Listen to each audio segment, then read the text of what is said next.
Norwich before also, once.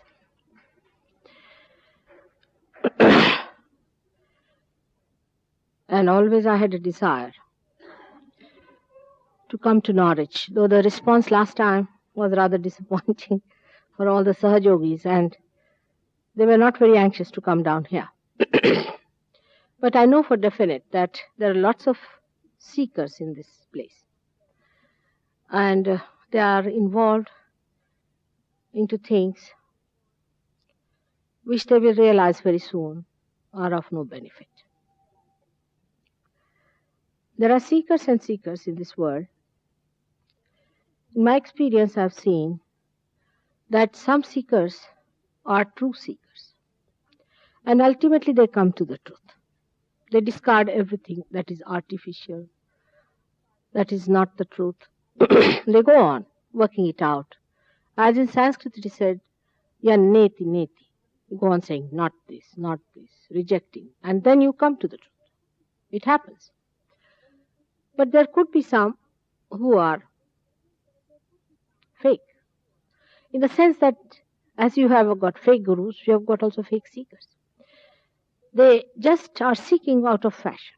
But in this knowledge of yours, I must say, whether people like it or not, you have really very good seekers. And they have to come to the truth. But it's rather difficult to make them understand that seeking is not a shopping. You cannot go on shopping about it. You see, you have one guru, you go and see another one, you go and see another. From Christianity to Islam to this and that, you go move. And then ultimately, you form a habit of seeking. You go on seeking like a momentum, it goes on working. And the seeking goes on and on and on.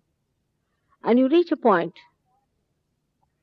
where you find that you cannot change your habit of seeking, even when you have found the truth.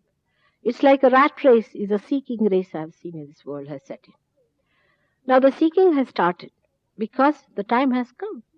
The time has come for fulfillment of that seeking. That's why the seeking has started. But we must logically understand what are we to seek and what are the ways and methods of discriminating between the real and the unreal. Even logically you can understand that. We have had great prophets and great incarnation like that of Christ on this earth. And all their advents have left us with great understanding of what to expect of a real person.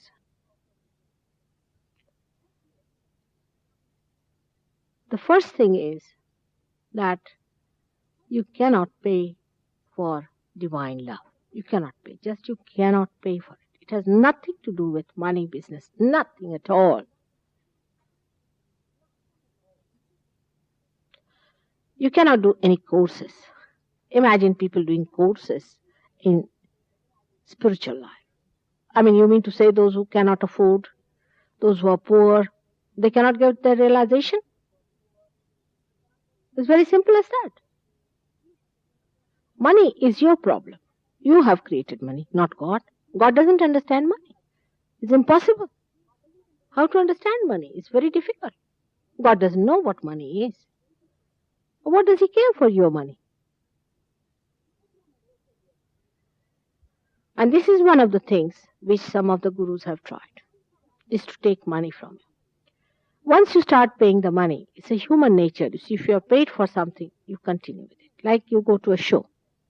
The other day, we went to see one drama, some play. And both of us didn't like it at all. I mean, my husband and me, we didn't like the thing. But he said, now we paid for it and the driver will be coming later, so what's the use of getting out now? So we just continued with it till it finished. It's like that, we paid for it, so better go through it. But it's not so simple as seeing a play. It could be very, very dangerous. So first of all, this payment, which is a negative thing, has been used with a double wedge. First of all, you pay them, and secondly, they use you for that. It's a double wedge.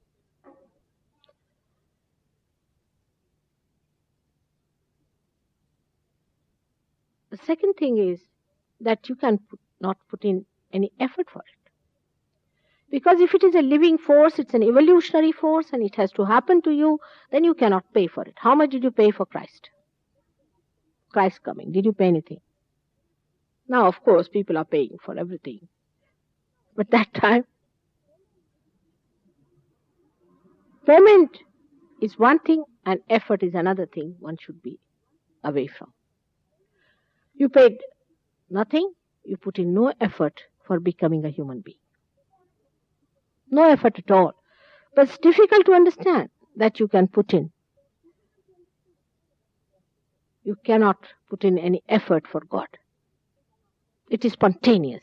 It is a living force, like a flower becoming a fruit without any effort put into it. Just it becomes, it is built in, it is spontaneous, sahaja.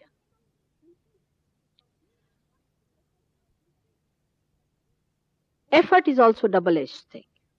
Supposing I tell you that you stand on your heads and you will get God. You will do it. I know you will do it. And you will do it day in and day out. You can.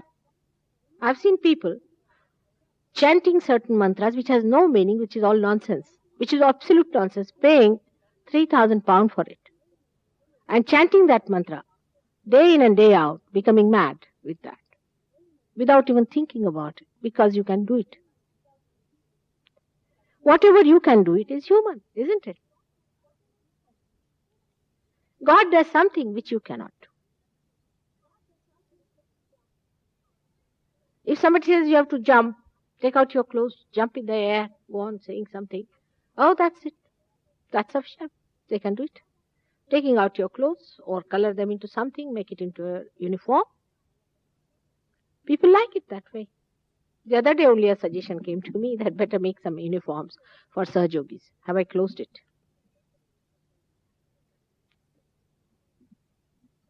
All right. And I was amazed that people get very much impressed by uniforms, by the outside, by the gross. And this effort is such a ego pampering stuff that people do it. They just do it because they like it. You see, they will say also very proudly, oh, I'm doing Hatha Yoga. Without even understanding that these asanas or these physical exercises is a wee bit, a very little wee bit of the whole of Patanjali Yoga Shastra. And that this little bit that you do is also must relate to your kundalini, to your chakras, to your state at which you are. You are taking the whole medicine box into your stomach. Very indiscriminate. So this is also is used by these people. You cannot put in any effort. You cannot pay for it. Then the third one is even subtler. That is, people think that they can intellectualize it. They can rationally reach it. So they listen to lectures. Oh, very good lectures. They think by reading something, reading books, you are going to get it. I mean, there are books and books and books. So far, none of these great people have written. Christ has written no book. It's very difficult to write also. They wanted me to write. I said, it's impossible. I just don't know how to start and how to end it. The truth and the knowledge is so great.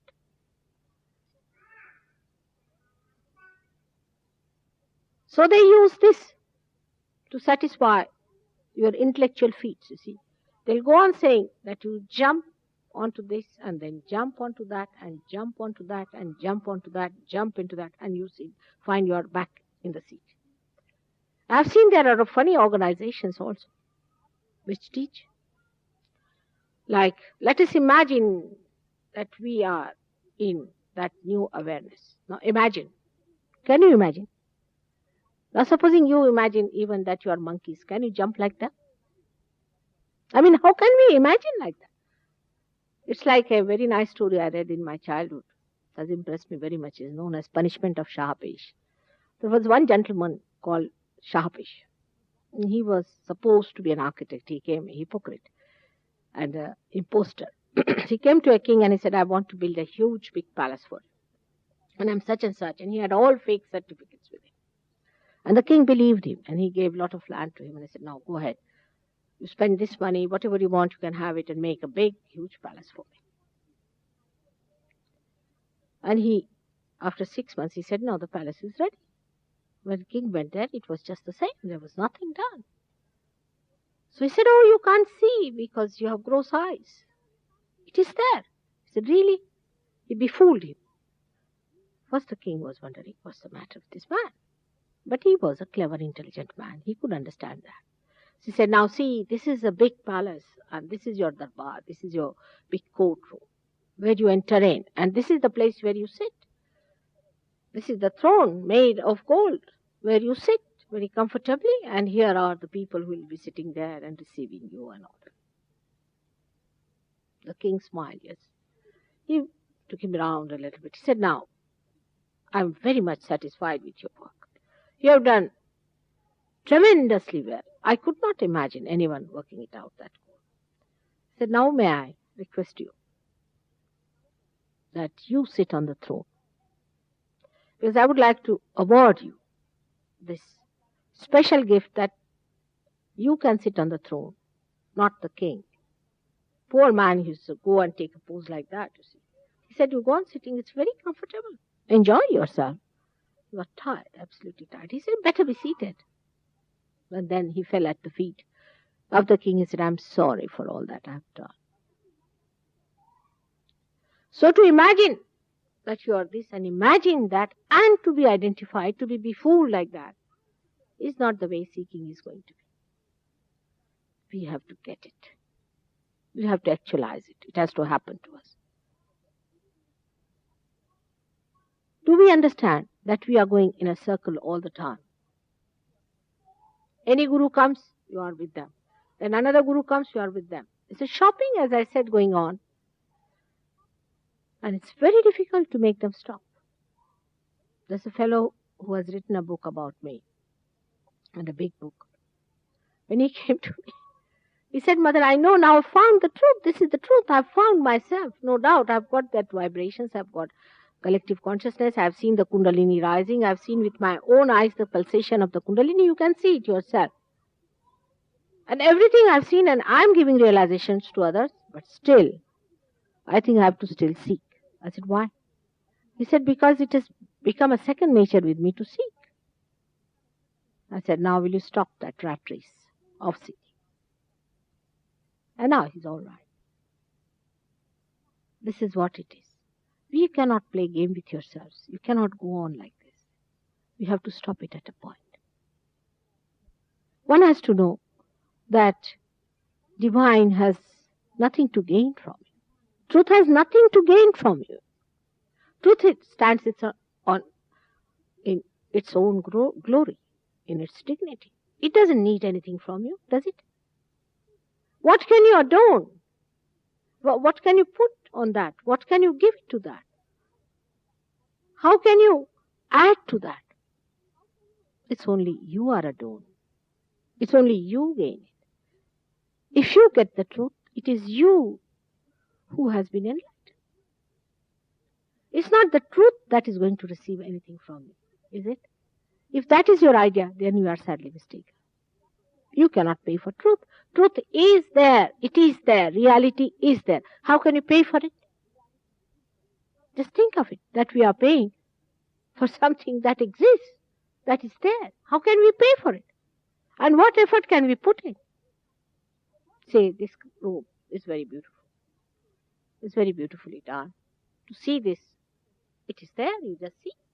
I mean, somebody may put a ticket for it, that's a different point. But to see it, you don't have to put in effort. If you have eyes, you can see. But if you have no eyes, then something has to be done. But not you. You cannot do it. Like, as I last time told you, these candles who are not enlightened cannot do anything about their enlightenment. Some enlightened light has to enlighten them. So this is the fourth point which they use, that you have to have a guru. Without a guru, how will you be saved? Even your evolution took place through some leader coming in. So somebody has to be there. So they jump in. The market is created and they are imported here very nicely. Through Norwich is easier perhaps because of the port being there, perhaps.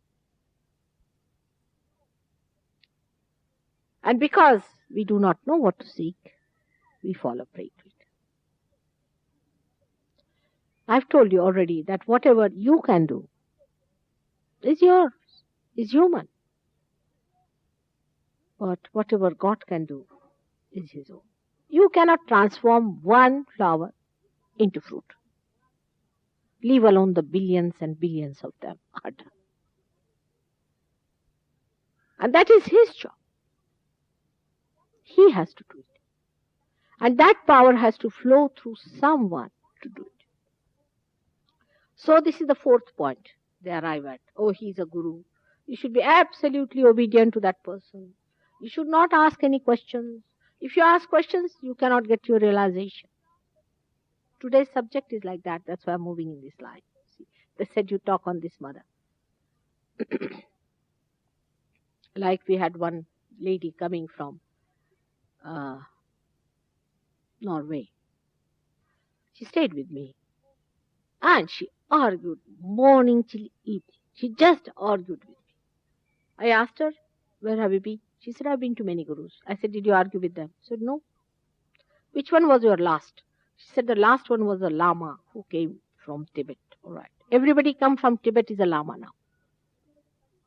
And whether those Lamas have anything to do with God, nobody knows. But as long as they come in those tattered clothes, oh, they are great. If they come like so-called detached people, people accept. It's a circus. But the worst was that when he came, this special gentleman, he told the people who called that if you want to have me there, you'll have to make a house with marble flooring. Imagine in Norway to have marble. In India it's all right, it's cheaper there. So poor things starved themselves for 1 year, lived on potatoes perhaps. After all, young people don't have so much money, even in Norway. I don't know how they must have managed, and they made one floor of marble for these parasites to come in. And this fellow came down, and he would sit on a thing like that. And she said we had to enter from a door and bow to that fellow 1,001 times. Gone boy. Finished. And what about arguments, I said? She said, arguments. We were so fagged out and tired. We walked off. 1,001 times to bow. They had to take to very loose clothing because with tight clothes they couldn't do it. Oh, terrible it was, she said. And what did she achieve? She said, oh, if you cannot do it, you cannot reach even one step forward.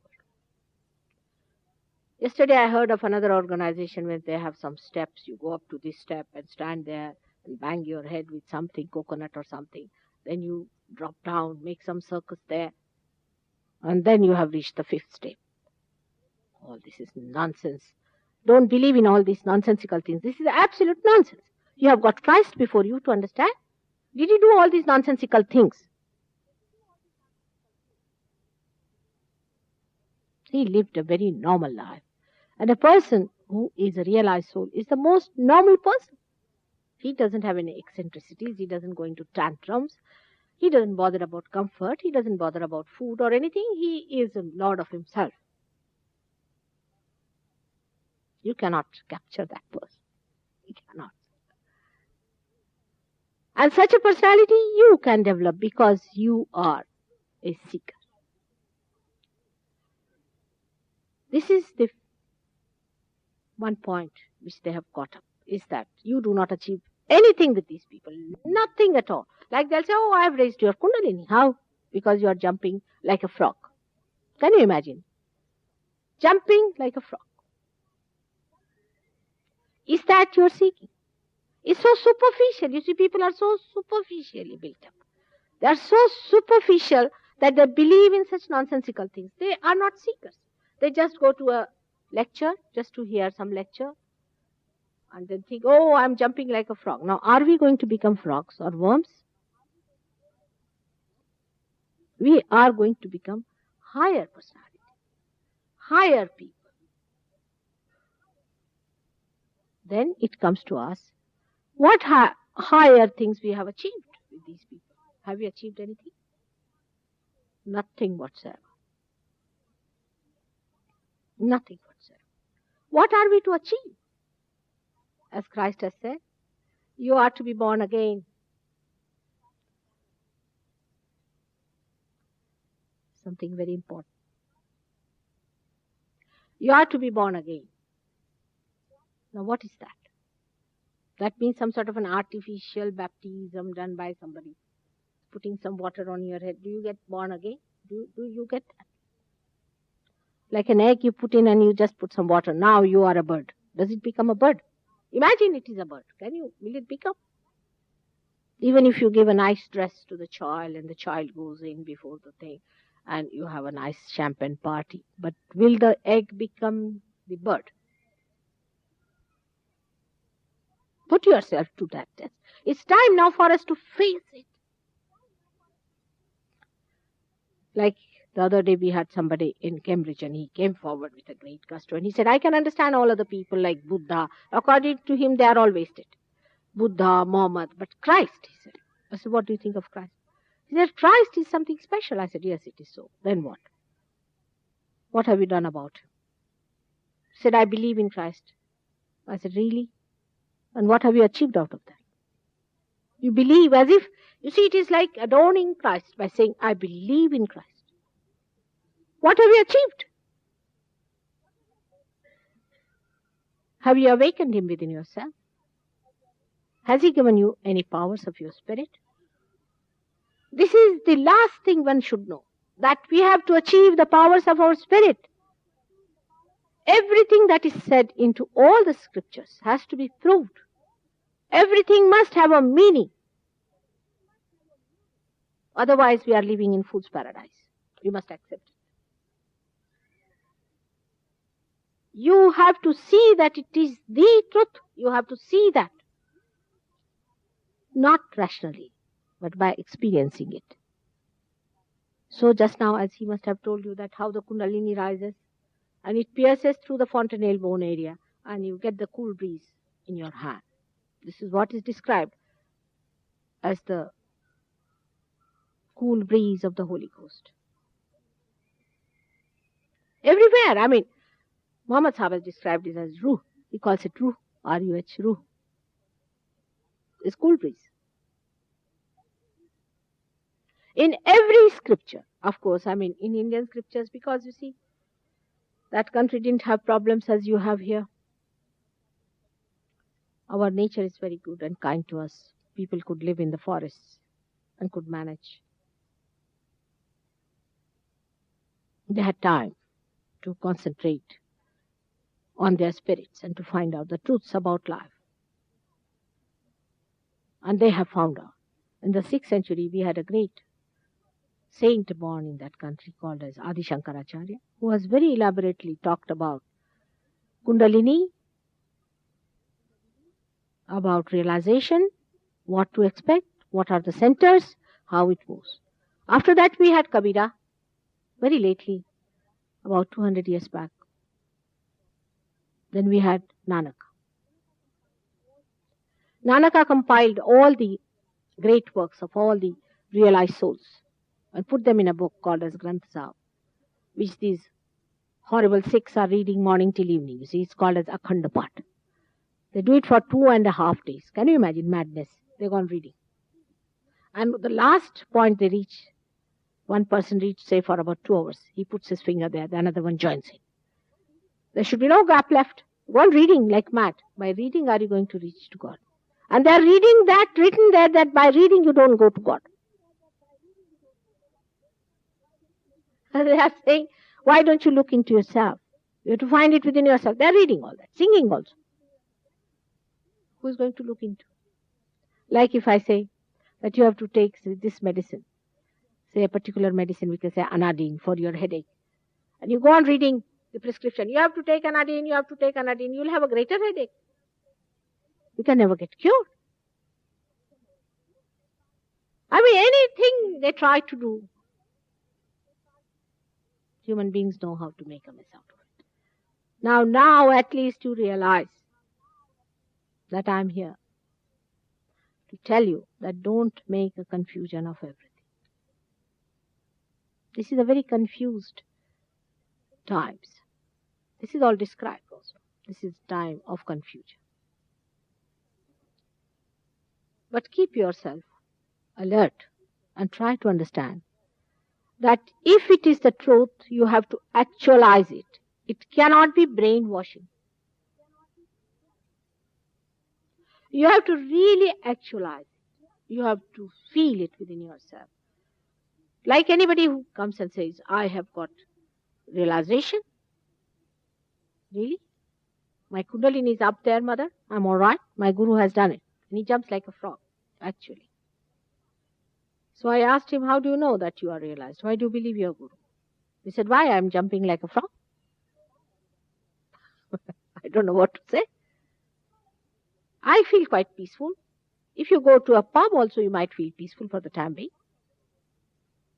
Is that the way to look at it? Your awareness has to get to some new dimension. Now, what is the new dimension you have reached in your awareness? You have to become collectively conscious. You have to become, again I say become is the point. Now you see, do you feel your centers on your fingers? Do you feel the centers of other people? Do you feel that? If not, you have not achieved anything. You are just the same what you were, perhaps worse, if not better. And this is what I feel, that this place, Norwich, is really invaded by such people. Last time a lady was there who told me about somebody who is now found out to be a hoax. And I told her, what have you got from him? Oh, I'm in love with him. I mean, how many women in love with one man? I don't understand this nonsense. Such a confusion, such a confusion. And the negative forces, the satanic forces are taking advantage of it because you are seekers. They are going to attack you. They are going to attack this knowledge again and again. Because there are seekers here.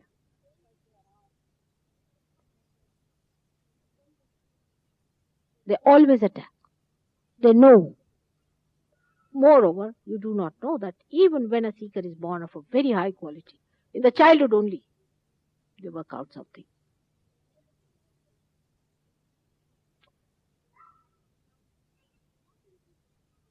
But what impresses us most is the way they act.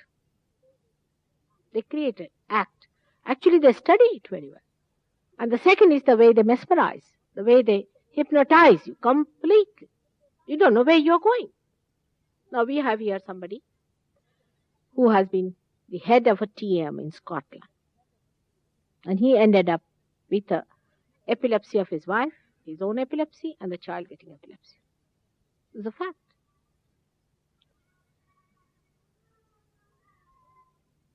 In the beginning of Sahaja Yoga in India, we would not allow any TM person to come in because we could not handle them. They were so badly hypnotized, we could not. But now in England, I've managed it. It's done. But with the experiences that these people have now, we find that after getting realization also, if you are not careful, you will be attacked. You will be attacked. It's a very difficult thing to do Sahaja, in a way, for me, not so much for you. Because I have to really look after all of you. Because you do not know. It's like the small little chicks coming out of the eggs. And then anything can jump. One has to do with great patience, understanding, and love. Because you do not know what you are facing. Because Mr. Ego is there or a super ego is there, something is there. You are not there all the time. Even with realization, the Kundalini drops down. Like a small seedling. I'm told people are farmers here, they will understand. It's very essential to look after them, to give them water again and again. With the heat, they may dry out. With too much water, they may become rotten.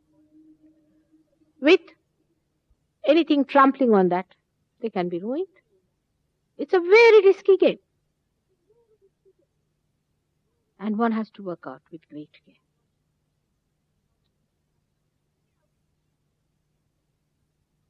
Now, in London, I must say that we have lots of Sahajogis. They are Sahajogis because they are realized souls. They are. And you will be too. But just getting the realization, one feels also very, I felt very fine, mother. All right, then. I felt extremely relaxed. I'm enjoying it. And after 1 year, they come back. Oh, mother, I've lost everything. Because this is a very crucial time of a month which must be looked after, at least a month. And you get it so easily that you do not recognize it and you do not know how to maintain it. That's the problem. Even if you recognize it, you get so drenched with it that you forget that you have to maintain it.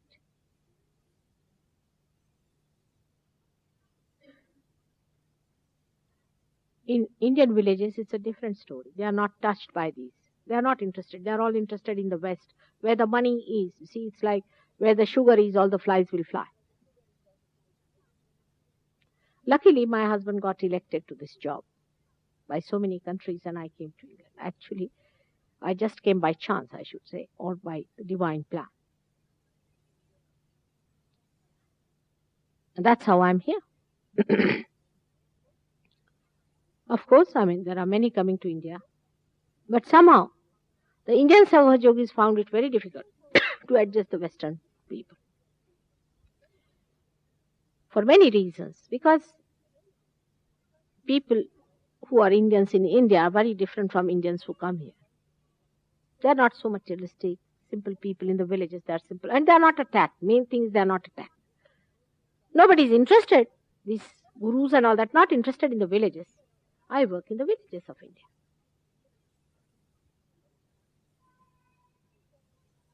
And this is what we have to know, that we are attacked more because of our affluence.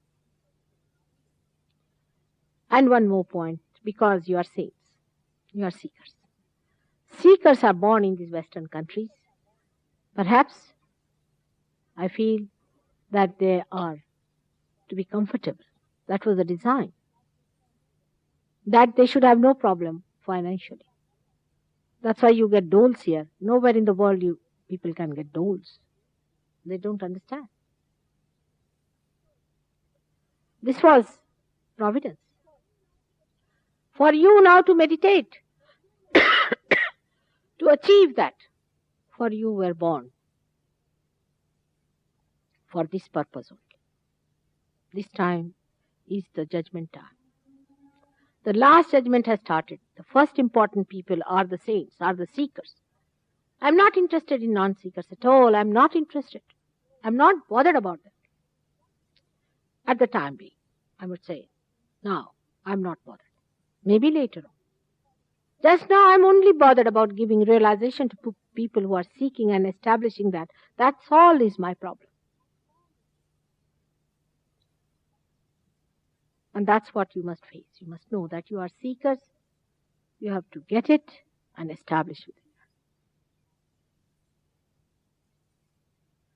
This is the truth, that you are made as an instrument of God's power. And now you will be connected to the mains by His powers only, by His divine love. And that the power will start flowing through you. You'll be manifesting that power through your spirit. And you will see for yourself and enjoy that.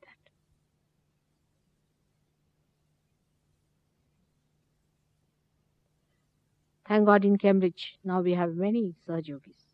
But my first experience in Cambridge was horrifying. The second was even worse. Then I think the fourth attempt. One great Sahajogi from London went down. He's not here today. He's gone to Spain now to work it out there, to Cambridge. And he got lots of people there now. And the center has started. And a good center has started. People are working it out very well. It's so enjoyable. You see their faces, you can make out. They're so relaxed, just like flowers. They're not abnormal people.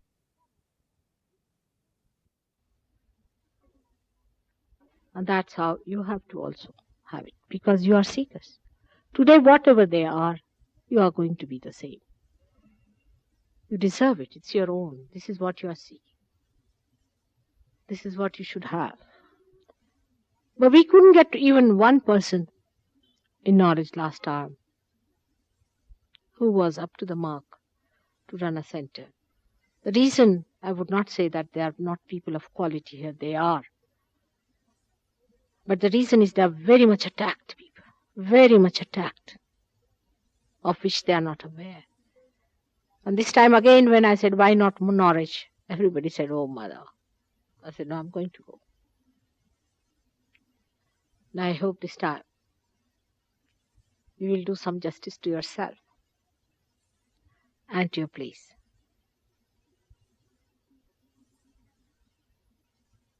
It has a special significance, which I will tell later on, not now. Sometime I'll tell you why Norwich. May God bless you.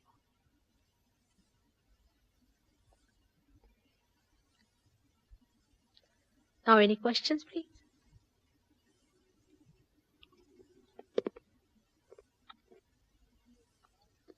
One may say, why me?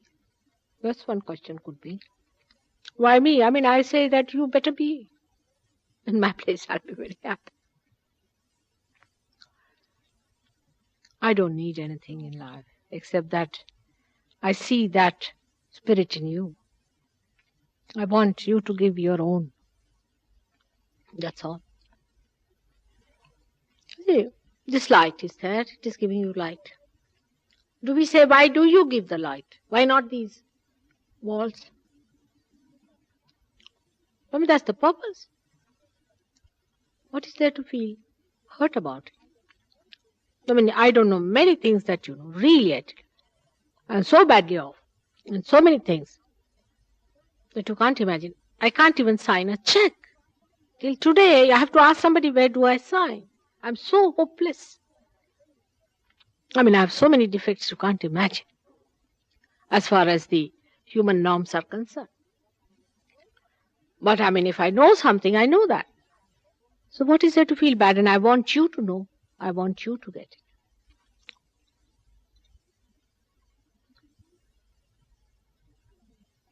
People can't understand that if somebody really loves, really, then he can't help it. Or she can't help it. She has to love. It emits. It just flows. You can't help it.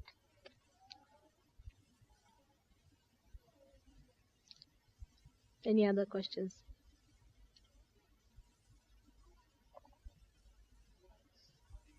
Beg pardon?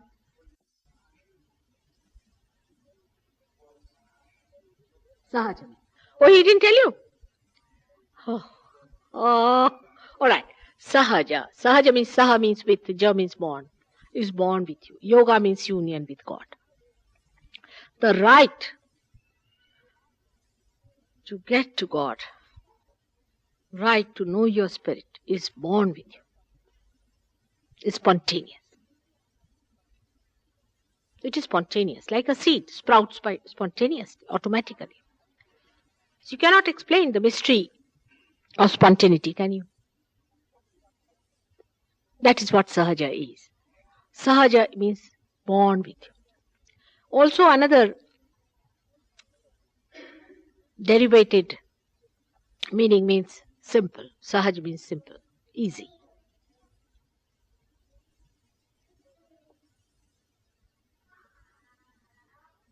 But Sahaja, Saha means with, and Ja is born with you. spontaneous, innate. Like we breathe spontaneously. We don't have to read books or pay for it, do we? In the same way, your realization is an evolutionary process. And it has to be. It has to work out. The divine has to work it out, otherwise God will lose his name, he'll lose his reputation, he'll lose the meaning for which he has created this earth. He has to do it. It is he who is gracious. You'll be amazed, people who are getting realization. I'm myself amazed at myself. Or I should say, I'm amazed at this graciousness of divine. Even people who are punished by all laws of the world get realization. Even in the jail, in the lunatic asylum. Can you believe it? A lady came to see me from lunatic asylum. She got a realization and they wouldn't take her back. They said, you are normal now. It's tremendous. The way the grace has come on this earth, really. It has descended.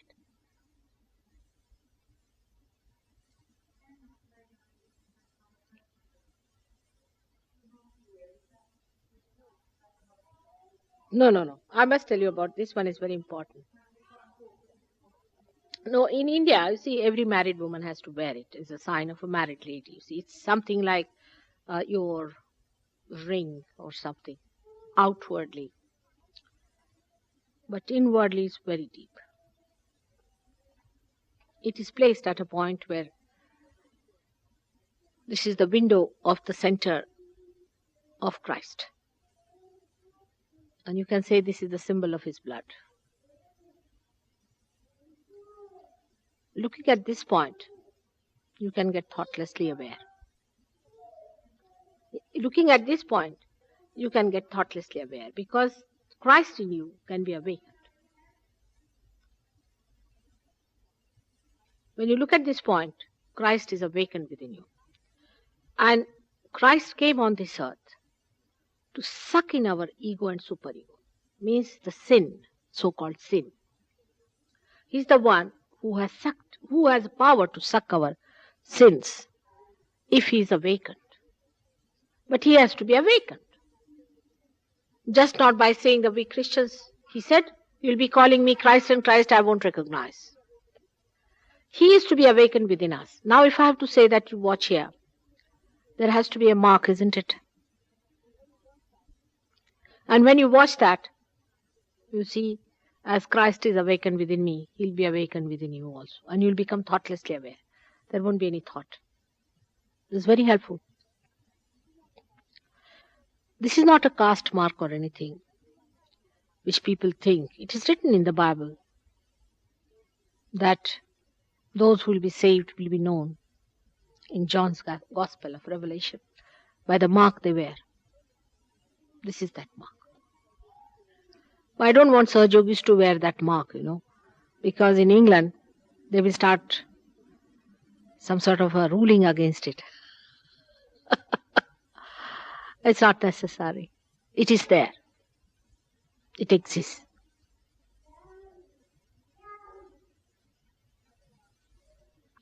But in Indians who have come from India don't wear it. I was amazed. I mean, every married woman, you see, for her, this is a very big thing. She has to wear it. But I asked them, why don't you wear it? They said, everybody laughs at us, so we don't want to wear. I said, why do they laugh?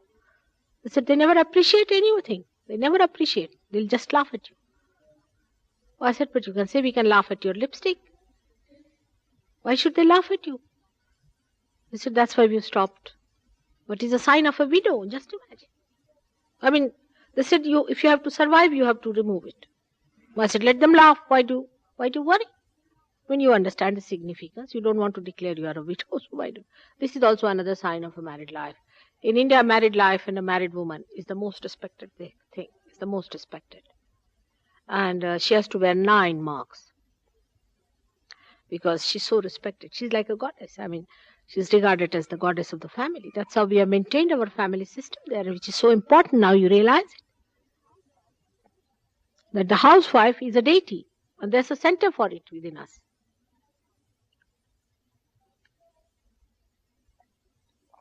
That doesn't mean that men are in any way less.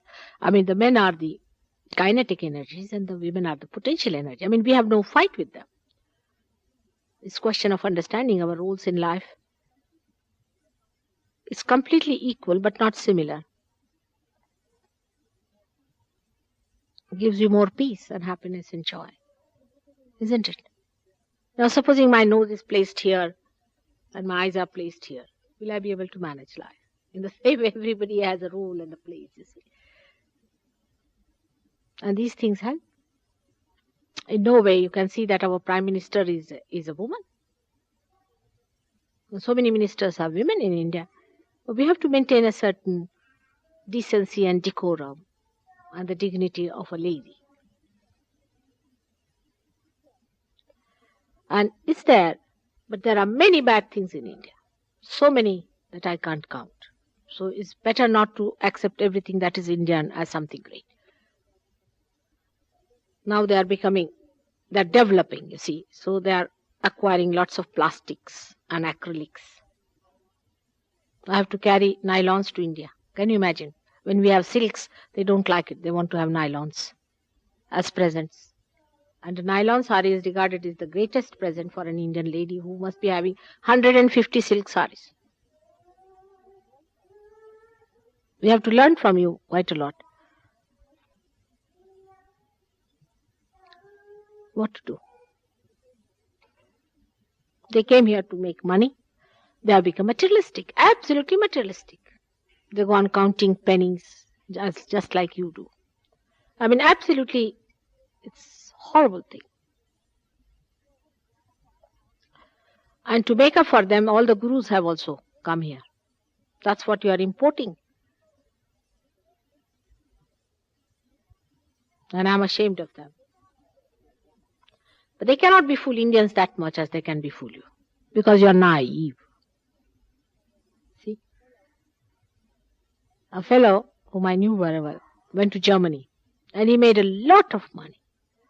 When he came back, I asked him, how did you manage? And he was a vagabond, absolutely a horrible fellow. And he said, it's very easy. I wore a saffron clothes and things like that. I took another fellow with me. And we sat in one of the big squares. And he said that this is a guru who has come from Himalayas and this and that. And the money started coming in.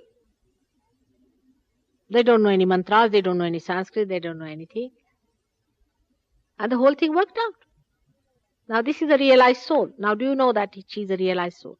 How will you know she's a realized soul?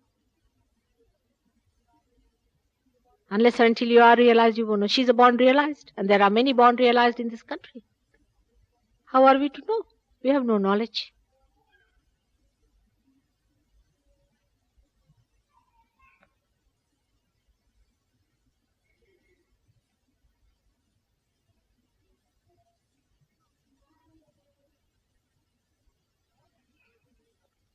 And all that is unknown is not divine.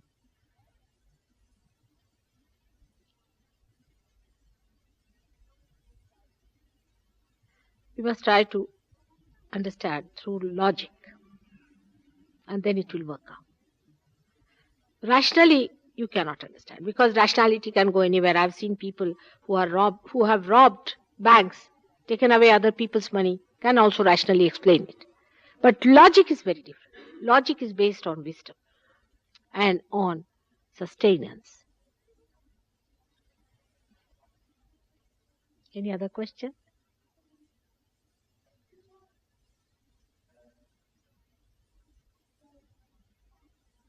It's correct. What you say is correct. That Indian music has come through the seers.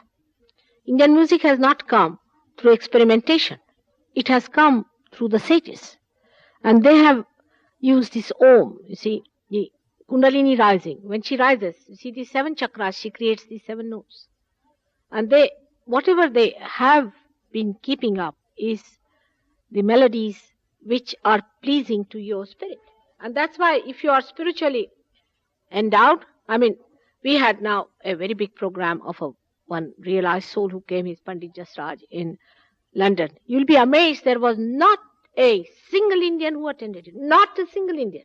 All were Westerners. Can you believe it?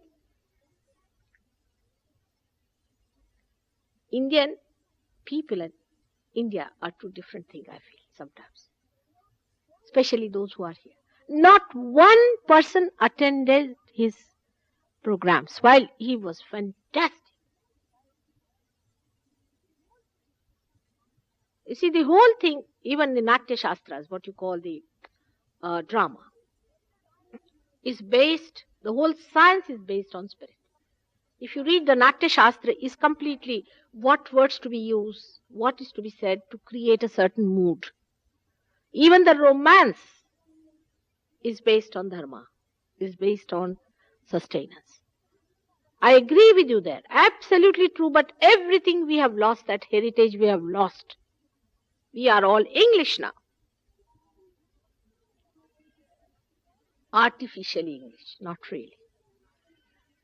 I mean, if you meet an Englishman, maybe he may speak little cockneyed, but you might find an Indian speaking perfect Cambridge English, super.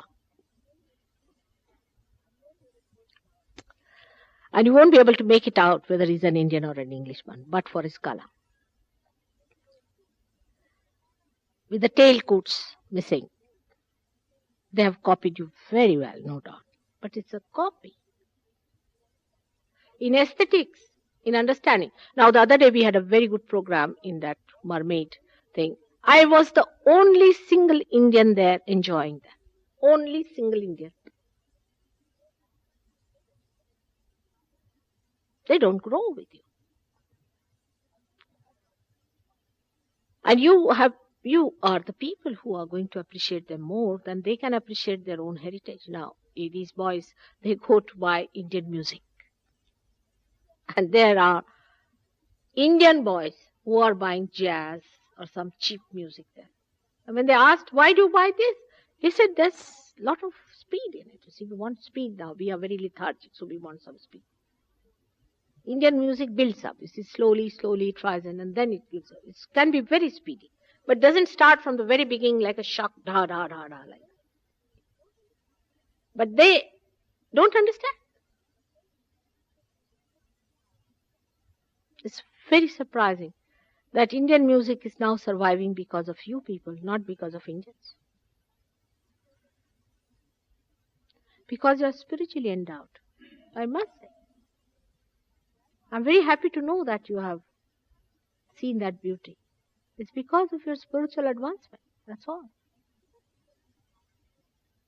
But Indian people in the villages are still very Indian. You see, we are westernized people.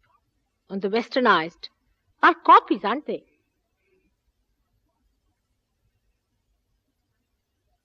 Many people in India believe that Christ was born in England.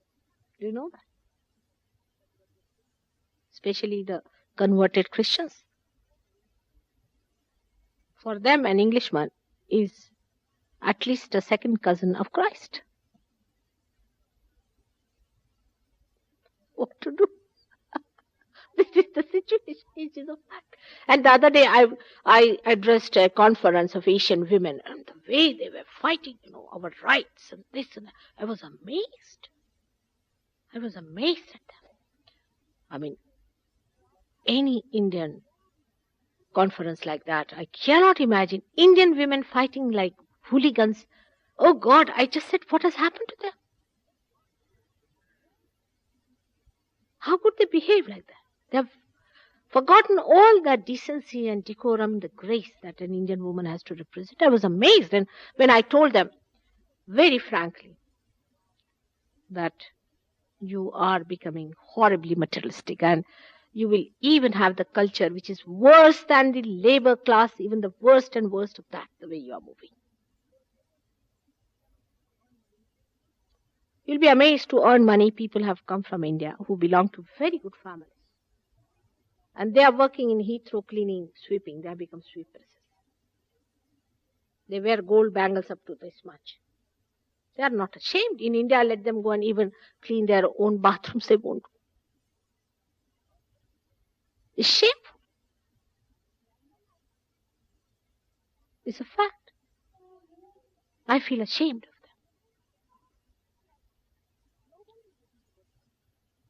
And no wonder you people don't like them. I mean, I can see that because they are not really Indian. And when I told them, no, don't copy them, you should know about your own culture. Do they know anything? They won't even know the names of ragas and the melodies. They won't know even the names of the great artists we have in our country. Nothing. Such shallow people. I don't know what has impressed them so much, but you will find it out. Especially the English have done some good to us. I must say they are very scholarly people. They have done some good to bring forth the beauty of our architecture, the beauty of our creativity, all those things. They are connivers. We are artists, no doubt. You won't believe how we have deteriorated. We are developing, you see. We are getting plastics in our families. For a very elite family, where they have silver in the house, all right, it's more important to have stainless steel.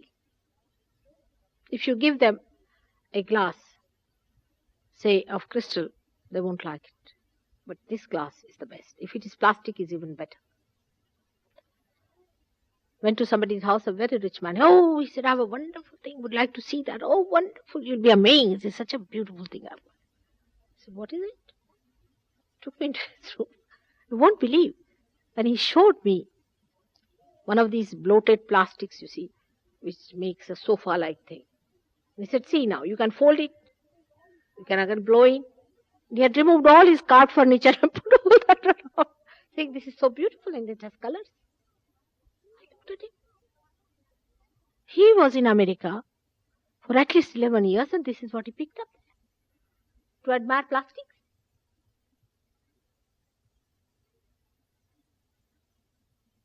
But this is what is happening. You see, when people contaminate others, they just leave whatever is wrong. We should never copy anyone. We should be what we are. Why should we copy? What is the need? God has created this universe with different varieties. So beautiful to see. Isn't it? All these cultures and different things are so beautiful. Imagine every tree looking alike, like a military, you see, standing there, all uniformed. How would you feel? So there is goodness about both the things. But the best thing is that we understand the values that are divine. For example, Stonehenge in this country is a temple. Now how will you know? How will you know what it is?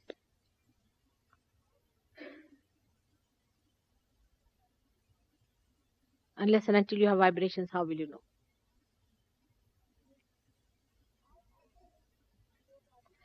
As you have been so scholarly, you should be deeper into it and achieve that awareness within you by which you can feel it. Unless and until you have that awareness, it's all blindness, isn't it? How are we to know? I don't see world as different. I don't see India and England, because England is the heart, according to me, of the universe. And India has the Kundalini. Now, if the whole body of the universe is one to me, then how can I see it separate? I can't see eyes separate and nose separate.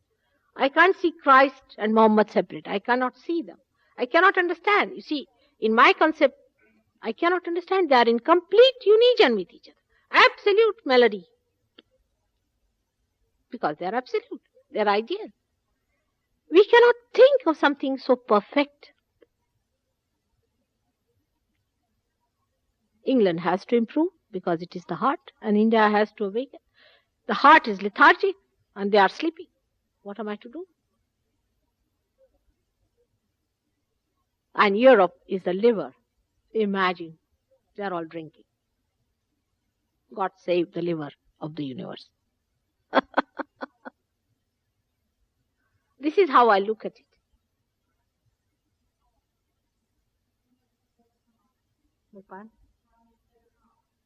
Because it is. Everything circulates through here. Laws, everything. You do not understand your importance. That's the main point. Everything circulates from here. If you could understand, you would reach some ideal conditions.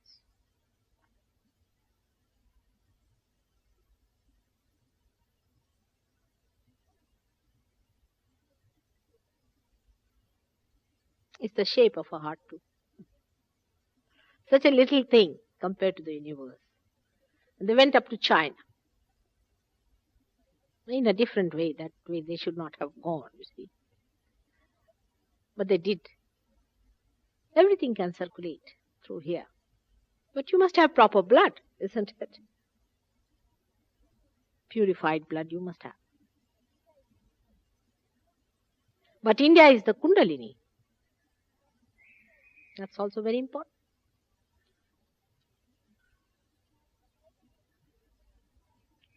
But I don't know if the seekers in England realize that. They are wiser than Americans. Americans are very shifty people. I'm going to America. Keep your fingers crossed. I hope I'll come back in one. But I must say, Americans are great seekers. Very great seekers there. But the guru shopping is too much there. Too much guru shopping. You ask any American, he'll give you a list of at least 30 to 40 people he has been. I've been to Russia. I've been all over. Somehow I've been. And I know the problems that exist everywhere. And there are many who are going to get realization. The young people especially are going to get, like Algeria. Algeria had a problem. Fundamentalists were taking over. Absolutely. The government is still afraid of the fundamentalists. But when this Iran thing came up, of course the divine is also working it out. When this Iran thing came up, they started seeing the young people. Oh God, this is fundamentalism. And this brutality. So they thought what to do now. They said, if this is God, better run away from such a God. So they were about to jump into communism. When one of them came, they had formed an organization. One of them came to London, got his realization. He gave realization to 500 people. All engineers, doctors, young people. The way we have found out, because it's not a democratic country. But in Paris, we have lots of them. That's how it is going to work out. It's a very subtle plan of the divine. But let's see what our knowledge has to do in this big plan. All right? And to understand India, you must go to villages, not in the cities. Mostly they take you to these horrible tourist places, which are no good.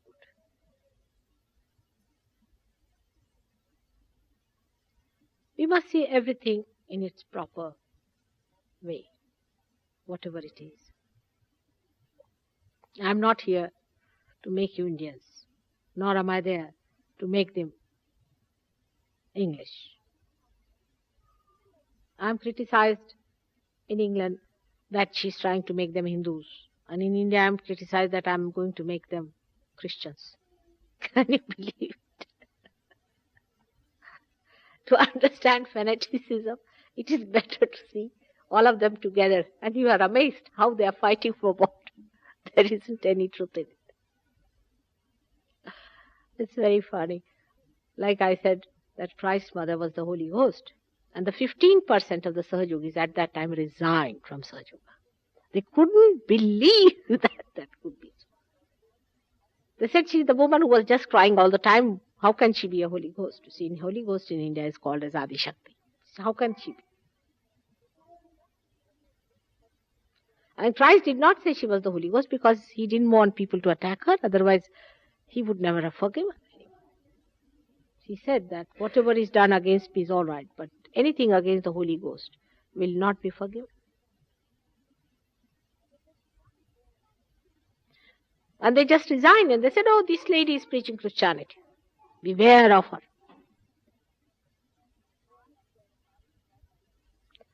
Now I have to wear a sari because I was born in India. I had to be born somewhere.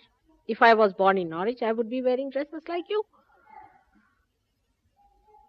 But I was born in India, all right? It won't look nice for me to wear your dresses, isn't it? It would be copying. So you have to be born somewhere. It's a very difficult thing for any universal being to be born on this earth and make people understand that you are universal too.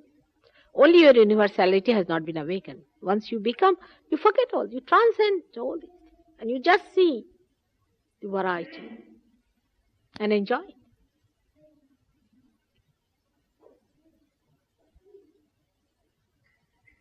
Now, should we have our realization? Let's have it. Put your hands like that. At the very outset, I have to say that most of you will get realization, I'm sure. But after that, you have to keep the contact and you have to continue with it. Otherwise, you will lose it. I'm sorry. That's the only thing one has to remember. You don't have to pay nothing. But you have to pay attention to yourself and respect your realization. That is the most important point.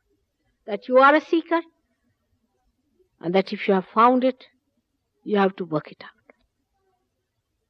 and maintain it. Only connection is given, but you have to maintain the connection, you see. Because sometimes it could be loose. So we have to establish with love and understanding and respect. Put your hands like this. Both the feet on the ground. And just hands like this. Here are the centers. These are the centers of the sympathetic, right and left, which you can find out from the book. That these are the ones which are 7 centers. 1, 2, 3, 4, 5, 6, 7. And this is the center here, is the fontanelle bone area. So when it opens out, you start getting the cool breeze in the heart. But before that, when it crosses this center of Christ, then you get thoughtlessly aware, nirvichar samadhi. And when it crosses that, then you get your self-realization. It's that simple as that. It has to happen to you, it will happen to you, but if it does not, you should not feel bad about it. We'll work it out again, and it can happen. Like a person who knows swimming can save another person. And then you learn swimming and you can save others. So those who are realized soul know how to raise your kundalini. And if they have to raise your kundalini, you should not mind. Now, put your hands like this. Just like this. And close your eyes. Just close your eyes. Keep your eyes shut.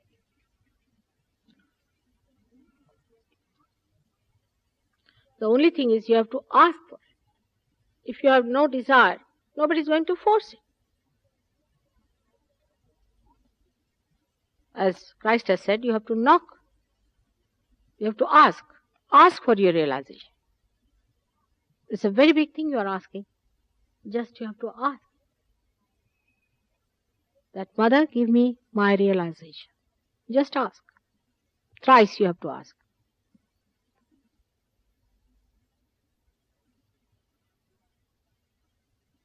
Are you feeling the cool breeze in the hand?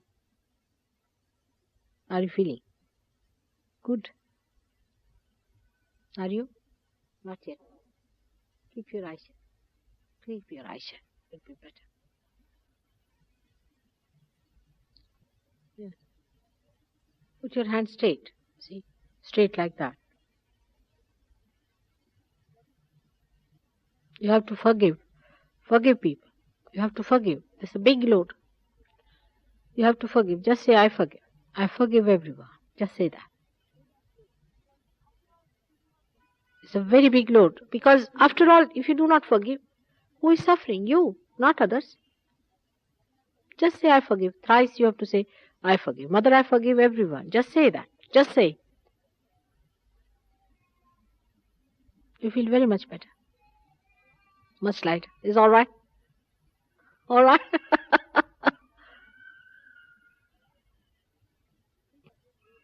When you say, I forgive, then only you can say, forgive me also if I have not paid full attention to my spirit. You can't say that. That also to be said thrice.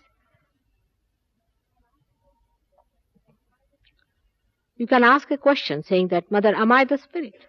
Ask a question. Very simple is to ask a question, Mother, am I the spirit? See, it's working. Answer coming. These are all the answers. Now you see, computer starts working. You ask the answers to the truth. You just ask, am I the spirit, Mother? You are. You are the spirit.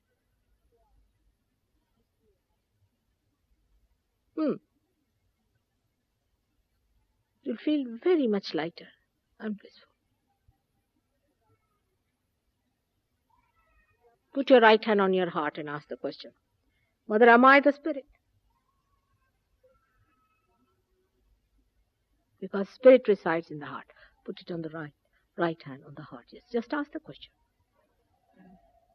Mother, am I the spirit? All right?